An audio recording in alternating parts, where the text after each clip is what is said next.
Hey everyone, welcome to the Global Medical Device Podcast. My name is Etienne Nichols. I'm the host for today's episode. And one thing I've heard that is for a lot of early stage medtech startups, budgeting can sometimes be a bit of an afterthought, especially when it comes to things like QMS, regulatory, clinical operations, which, if you think about it, kind of makes sense, especially when your head's down building a product or chasing your first round of funding. It's easy to push those things on the back burner. But from an investor's point of view, I'm curious whether those omissions raise any red flags, or if they just raise the eyebrows, or what exactly happens there. So today we want to dig into that mindset, the investor's mindset, why these areas get overlooked, what the impact is, and what founders can do to course correct. So we'll also talk about the tools and strategies that can help startups set their budgets, set them up for long-term success. But to talk about this today, I'm joined by someone who's worn just about every hat you can imagine in the medtech world: founder, investor, regulatory advisor, and even blockchain enthusiast, if I remember correctly. Jon Bergsteinsson is the voice of medtech when it comes to clinical data and commercialization. He's the founder of Smart Trial, which many of you know was acquired by Greenlight Guru. Now he's helping shape the future of medtech innovation through his work with Leaf Ventures and Iceban. Jon brings a rare blend of deep regulatory and clinical know-how with a sharp eye for what it takes to scale a medical device company from both the inside and the investor seat. So I'm excited to dive in with him today and talk about some of the budgeting blind spots that can make or break a startup. Jon, how are you doing today? What did I miss or leave out? Hey, Etienne, good to see you again. It's been a while. I Thank you so know. much for that wonderful introduction. It's beautiful written. I couldn't have written it better myself. Thanks for that. Happy to be here. It's great to be with you. I'm curious. So, from your vantage point, because you are now in the investor seat, and you've also worked with, I don't know, have you counted how many medical device companies you've worked with? I mean, Yeah, so my role has changed a lot. I've spent the last decade in the medtech industry from the service and consultant side of things, helping hundreds of companies evaluating their clinical data collection strategies for their market access approvals. Through Greenlight Guru Clinical and Smart Trial. And now, for the last couple of years, I've been digging a little bit deeper into how I can help continue making an impact in the medtech industry on a broader basis. So for the last couple of years, I've been digging a little bit into the Nordic scene here in Europe and try to figure out what it is that medtech companies here in the Nordics are missing.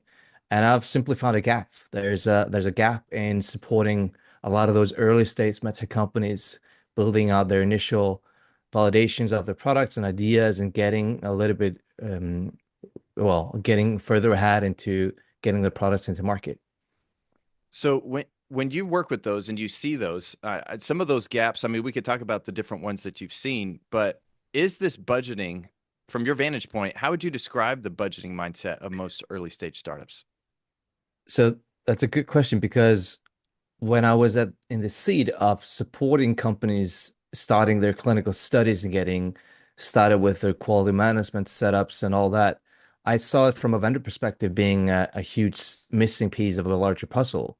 A lot of these companies simply hadn't thought about the fact that they might need to have a digitalized system in place to support their operations. And now, when I'm in the seat of more of an investor, I'm also looking at the same aspects and seeing the same issues being presented in the budgets. So when I'm looking at early stage medtech companies now, primarily in the European area, I'm seeing common issues, not just in medtech, but also in other industries, where you have two types of founders, maybe an experienced founder, and then in other cases, a less experienced founder. There's typically a difference between them where the experienced founder that has maybe had some operational experience or has done made a successful company before, they usually have these budget items and budgets in general pretty well laid out, and they do take into account different aspects of the budget that other less experienced founders might not realize. So the less experienced founder often categorizes different budget items very broadly together. So they have few line items and they pack everything regarding compliance into one single line and they call it quits. 100K for compliance, that's it. And then we have full-time employees and that's it. And then we have IT administration and that's it. Um, but budgeting for compliance or around the compliance efforts in a medical device company is much more complicated than a single line item. Usually the largest cost item for every company unless you're maybe OpenAI, which spends a lot of money on just GPUs, is full-time employees, salaries. Yeah. Um, and when you're building a MedTech company, you're not just obsessed about the product you're creating and developing, you're also very much obsessed about what is the team that I'm building around myself, or around us, if I'm speaking like a founder. So a lot of the times, these founders in the MedTech companies, they try to allocate resources to appoint a director or CEO of some sort, and then usually maybe a technical founder or co-founder, and then maybe a commercial founder as well. And then usually most of these medtech companies, they have appointed a hat towards some kind of a compliance, QA, RA person, whether it's on a full-time basis or not.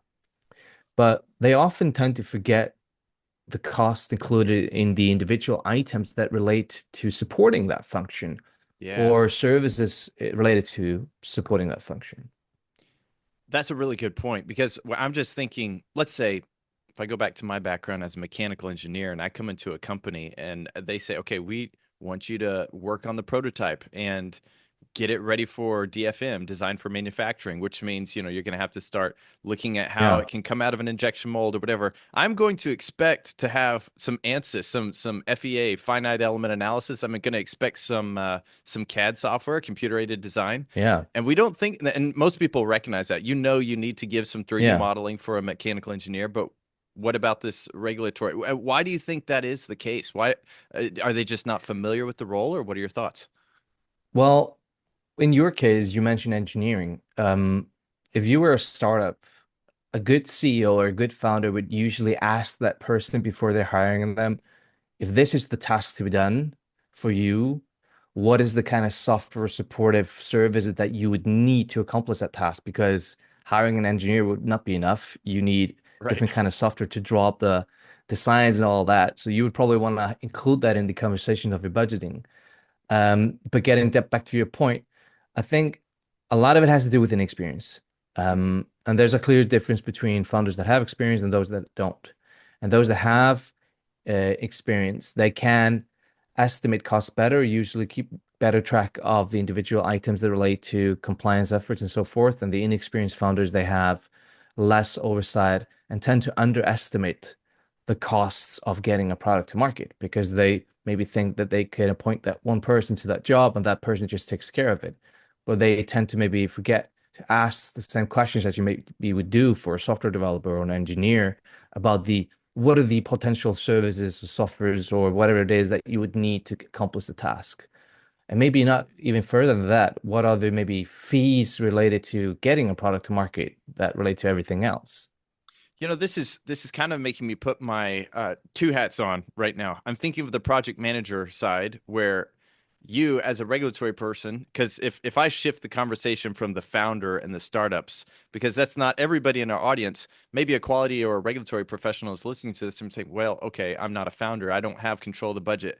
Yes, but you need to be raising these things because they may You not be do. proactively asking these things. Yeah, Even in your interviews, I mean, if you're interviewing for a new position and you're looking to be appointed a compliance lead, you need to be able to ask the questions to the founders or the leaders of the company.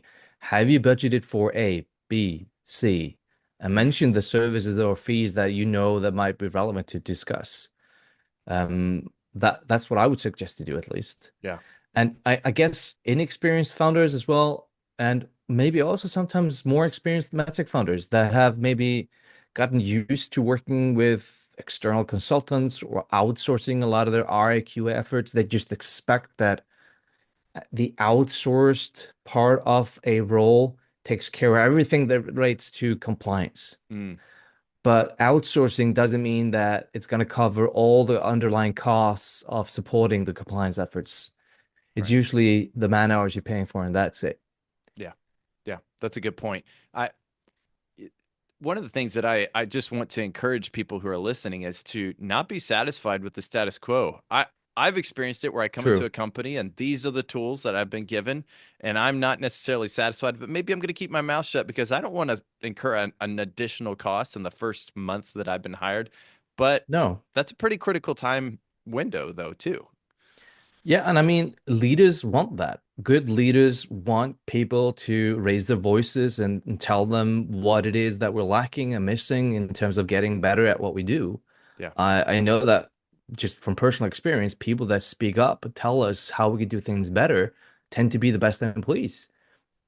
That's all based on the fact that you do have enough trust to share all your opinions. But relying on status quo is usually never good.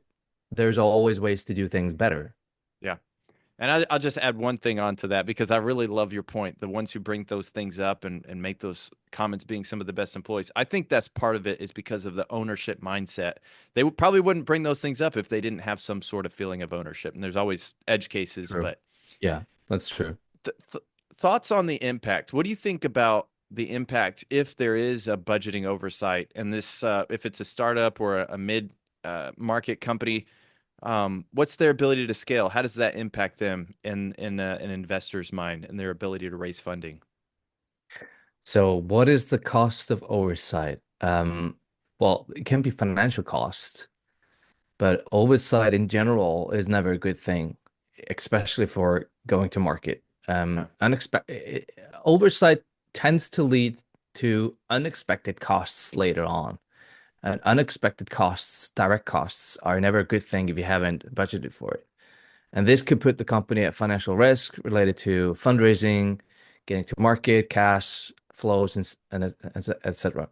But it can also lead to diminishing of quality of your documentation, technical filing, regulatory submissions, and documentation on all fronts, essentially. But not only that, but also even even things related to how you design your device, how risky it will, or how good it will be in terms of mitigating hazards or overcoming clinical challenges, stuff like that. Because, for example, if you do miss the fact that you need to pay for a quality management solution at some point, or a design solution at some point, or a clinical data management solution at some point, it will it will ripple into diminishing or um, lower quality of work for some of those individuals that are working in those areas, and that will return usually lower quality work at the output side of things. This will most definitely impact getting the product to market, impact timelines for regulatory applications, and so forth. So in general, lack of oversight is never good, but right. it also in general, it just reduces the amount of oversight that you have as a leader in a company, whichever division that is. It impacts your quality of reporting towards the rest of your team, your management, and even for those that are leading the company, for your strategic advisors, the board, and investors, and even future investors. Yeah. I see where you're coming from. When again in project management, you have the three, you have time, budget, and scope. And I can see it impacting all three. If you're, and I'll just give a maybe a it might be a generic example. I'm just trying to think of one here for budget or from a scope perspective. If you have Yeah. a planned study, but you are suddenly trying to do a lot of things on paper at multiple different sites or whatever the case may be, now you have to go back and do a whole lot more work. Your scope of work has increased. And so that is, Mhm. I've seen that so many times in different ways. Yeah, we could take two examples. So, for example, clinical, let's take clinical first. So, let's say that you're planning for your first feasibility study. You've made an agreement with a research center to do a small study, and they've given you a number, and you just expect that they take care of everything. So, what you expect is that they do the study and you get some data out of it. If you don't think about the values of having access to your data, being able to produce reports along the way as needed, when you need it, and, or even just keeping track of the data after a study is finished in a closed, secure environment where you have access controls on it, this could be catastrophic. Because when the study is done, it's very difficult to get that study or that data into a format that allows you to do that. If you think of quality management and documentation related efforts, not thinking about ways that you will manage that for the next 5 or 10 years, in a controlled environment of some sort, like a electronic quality management system, that will have a direct impact on your regulatory processes, auditing timelines, and stuff like that. So you need to have an observer mindset in terms of every single item that you're budgeting for when it comes to your compliance efforts. Are there services or software solutions that I might need, thinking a little bit further ahead than just that one first study or that first ISO certification? And what is it that a company like mine would look like in 5 years if everything was top notch? Yeah. I think that's a really good point. So when an investor is going through that due diligence, what are some red flags that they look for? Are there any things that stand out? Yeah, so typical red flags always include, um, let's say, non-developing costs, for example. Okay. Companies that present budgets that stay the same for the course of the next 2 or 3 years are usually very unrealistic. Cost tends to go up. Inflation tends to drive higher cost. This relates to salaries, services, and stuff like that.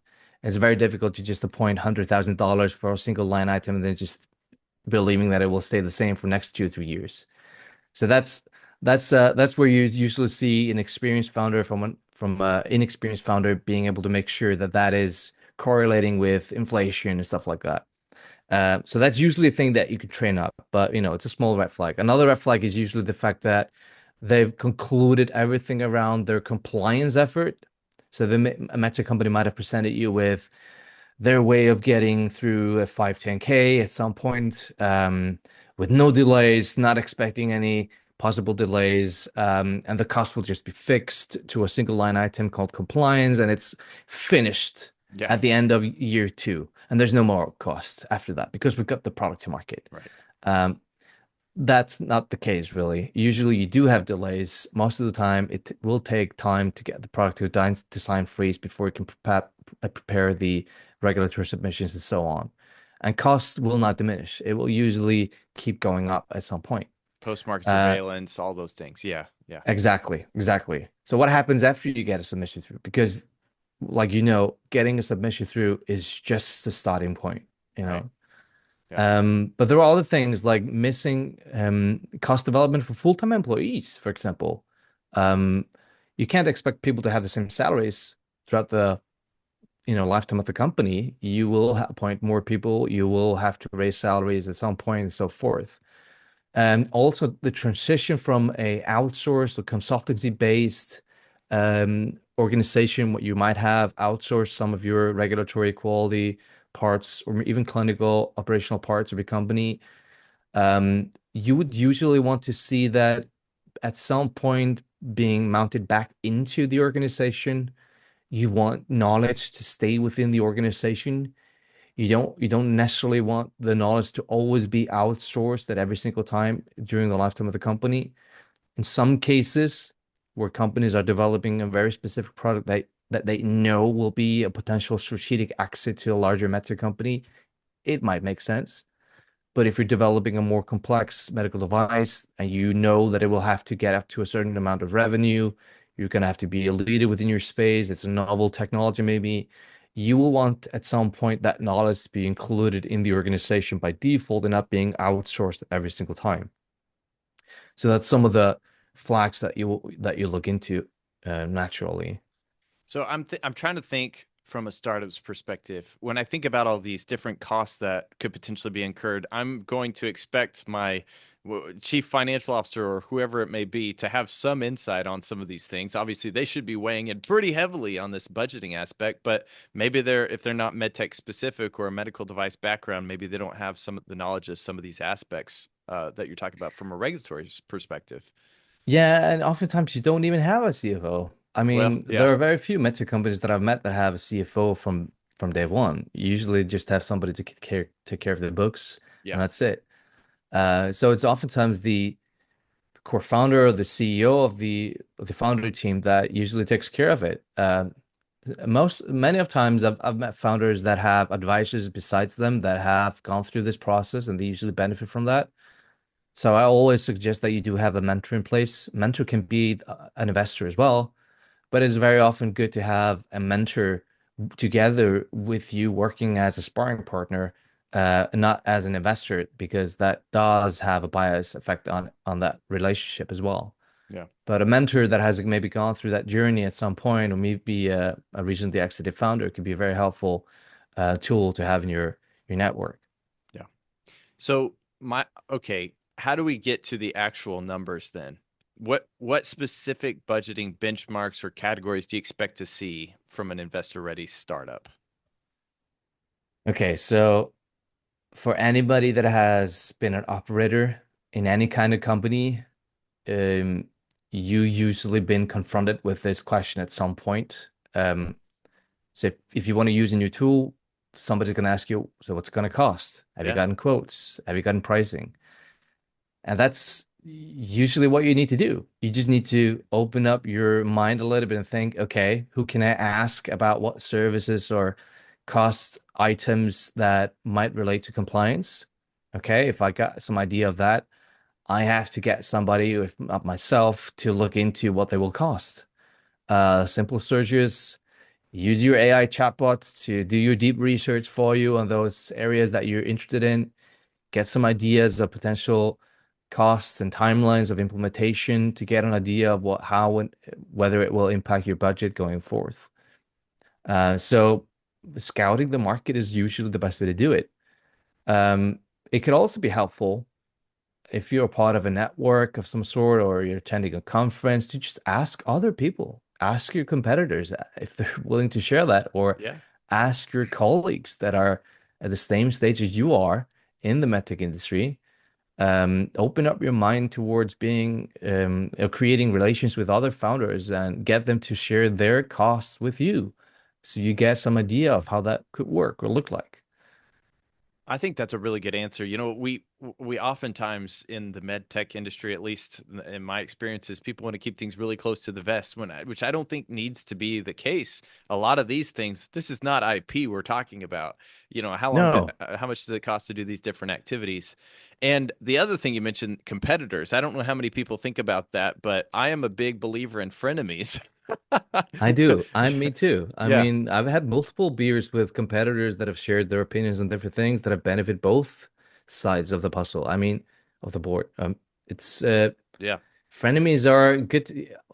How is it saying? Keep your Keep enemies your close. keep your friends close and your enemies closer, I think. Yeah, yeah. I think that's very true. It does, and it can help. Yeah. So if what if a founder has already gone down the path? They've thought they had everything budgeted, but they're sitting here thinking, well, okay, yeah, my regulatory line item does drop off a cliff after 510K approval, and we have zero inclination after, for full-time employees, et cetera. They're thinking about all these different things. Yeah. How can a founder get back on track if they realize their budget is starting to think that's way off in comparison to what an investor would expect? That's a good question. So the best budgets tend to have a baseline, best case, and a worst case scenario of some sort.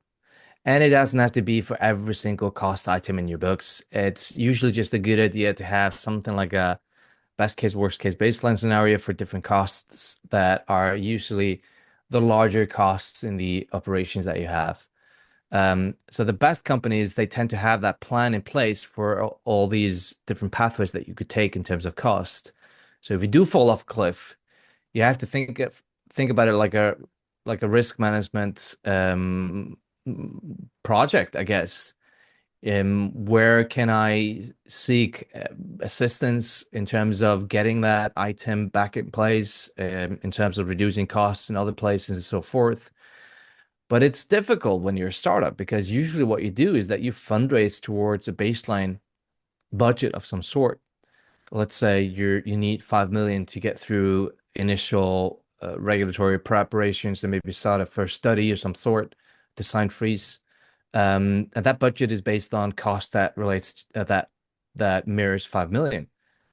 What a lot of founders tend to do is they do budget maybe for a lot less, or not a lot less, but maybe 10, 15, 20% less than that. So Mhm. they have a little bit of leeway to take care of those oversights that they might have had. but also preparing your investors and saying, this is the number, but just be aware if this delays this much or that happens at some point, or, just being able to tell that to an investor at the point you're raising funds, it will also prepare your potential investors to the fact that they might need to open up the wallets one more time just to save the company if needed. Um, so you can never prepare well enough, but thinking of the worst and plans for the worst is always good. But at least if you can tell an investor that you thought somewhere along those lines to risk manage some of those aspects, you're always better off asking for more capital if needed. Yeah. And communicating clearly and early, I can see that being really valuable in that situation. Yeah, a good leader thinks ahead. He or she thinks a couple of years ahead and shares those thoughts with his investors or her investors. Um, that gives the investor the perspective that the person knows how to risk manage things. Yeah. Because everybody wants to we're always looking forward. We're always looking ahead. We're always, um, many founders believe that they have the best device in the world and everything will be a success. But everybody that has started a company knows that there are hiccups along the way every single time. Nothing goes up in a straight curve. Yeah. So being able to share those thoughts about where you might have risks for costs and stuff like that is very important. So I might have missed this question. Maybe I should have asked this question earlier in the conversation, but I just wonder if you could just kind of tick through some different areas that you think, here's something I think a lot of founders don't think about. Here's another area that I don't think a lot of areas they don't think about, and they don't budget this much. Would you be able to just Okay, run through a few so items? Yeah. yeah, so first of all, I think one of the things that a lot of companies tend to forget are all the standard fees that might be related to just general submission to stuff. So, Mm, getting a quote from a notified body early on, getting cost assumptions early on about that, for example, what is the cost of just filing stuff through different countries?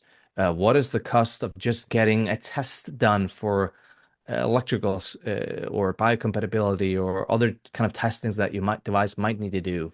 Is that taken into account? What are the basic costs for preparing a document into a standardized structure that is required by the organization receiving your filing and stuff like that? Um, doesn't have to be a lot of high fees, but it is a cost. Another thing is when we've talked about this before, which is what actually sparked the idea for this conversation, is the software and services that you need to have in place in your organization going forward. What software is needed to keep a documentation system in place that complies with medical device standards? What kind of software do I have to have in place for designs? What do I need to have in place for risk and complaints and clinical data collection? Stuff like that. These software licenses are cost items that you need to include. And then the third thing is usually the consultancy parts. So if you've spoken to a consultant, you need to be very much aware of what it is that they're providing you with. Sometimes they might help you set up your QMS. Is the QMS cost included in that, or is just simply the man hours that you need to include for covering the expenses of the work that needs to be done? Um, the consultancy might also touch into clinical study. If you're paying a consultant or getting a quote from a consultancy or a contract research organization or a CRO, do they include costs that are paid out to clinicians? Do they include costs paid out to other vendors related to the study efforts as well? Or is it simply project management? You need to be able to ask those questions when you're in conversations with consultants like that. And it's easy to get off track when you think about outsourcing and consultancy, believing, like I mentioned before, that they can take care of everything. So you need to be very diligent on asking those questions early on in those conversations. that's a really good list. I like that. I mean, I was just in a conversation yesterday with a guy named Adam Stedman who's working on a new distribution model, and he just brought up things Yeah. that I'd never thought about, like state in the U.S. state specific State level registration fees, fees. Yeah, something I registration never fees. really thought about. Exactly. Yeah, and so many of those different things. But I think the software is a really powerful one. The data privacy, cloud infrastructure, cybersecurity, all those have a line item cost that we don't always think about. Yeah, I mean, how many solutions do I use on every single basis? I think probably 10 or 15 software solutions. They all cost something. Yeah. Um, but these are the general IT software solutions you might use at your company. But when it comes to medical devices, you do have a lot more complex software solutions that relate to your R&D efforts, your regulatory preparation efforts, and also your actual regulatory compliance efforts like clinical studies, post-market surveillance, CAPAs, complaints, and stuff like that. And even things like translation of manuals, Oh, that's a good one. uh, Yeah. packaging. Um, what is the initial cost of molding? How long does the mold last? When do I need to buy or pay for a new mold or tool setups? What is the this is something that I've recently been looking into actually. What is the lead time on getting something up and running on a production line? If that lead time delays by these many months, what will the cost effects of that be, for example? Yeah. Now we're getting into really nitty-gritty details, but these are unexpected cost parameters or parameters that can impact costs very highly. Yeah, I like that you bring that up because I don't know, the founder mindset. I'm sure they have a lot that they're thinking about. Getting into the nitty gritty details, though, I think it shows some of the unknown unknowns. Mhm. I'll throw one more out there just for, I guess, comprehensive sake. Okay. UDI fees, or just registering a UDI Yeah, number and all those different things. That's exactly.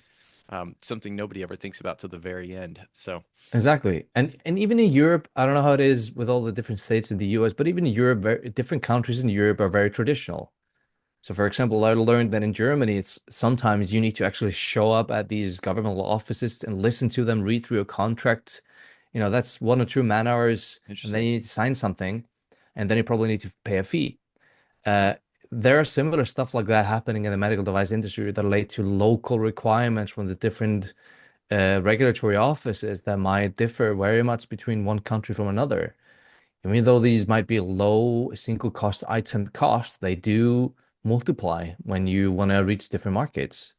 Yeah. I think you're giving me the idea of maybe I need to build out a checklist of medical device specific budgeting items that you need to consider that most people probably don't think about. But anyway, maybe True.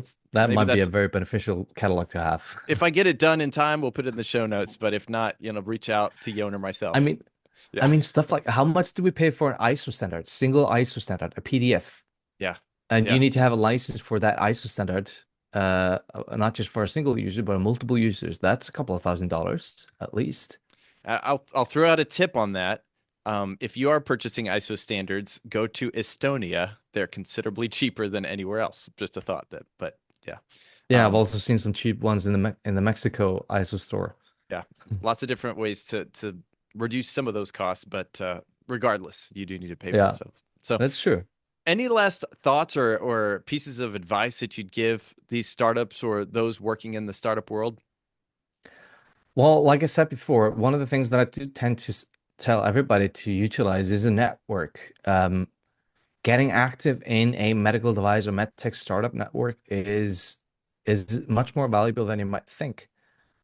Some medtech startups do come or are developed from within an accelerator of some sort, universities maybe as well, where there's maybe a natural network of some kind. But showing up at these conferences, which usually don't cost a lot of money for a medtech startup, where you get a chance to ask people with experience that you might not have or connect with other individuals at the same level as you are, is so much more valuable than just sitting in your own corner talking to ChatGPT. Yeah, So I yeah, tend to suggest that people do visit conferences, do show up at local networking events or events in their geographical areas. yeah. I think that's a very powerful piece of advice. Every time am at a conference and I meet someone, hey, I know he's in the urology space and I know this other person. I mean, let's connect those people because They Correct. likely know Exactly. some things they needed. Exactly. Yeah. Very cool. Thank you so much, Yon. I really appreciate you coming on the podcast and talking about this.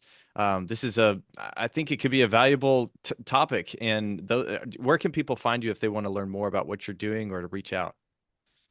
Yeah, well, first of all, thank you so much for inviting me on the show. I do love sharing this information with people because it's actually something that I see people fighting over every single day when I do bring this stuff up at meetings. But if anybody wants to get in touch, I'm on LinkedIn, Jon Bergsteinsson or John at liva.bc. Happy to have a conversation if needed. All right. We'll put those in the show notes so that you can get a hold of him easily. Sure. Until then, thank you so much. And those of you who've been listening, thank you so much for listening. And we'll see you all next time. Everybody, take care. Thanks, Etienne.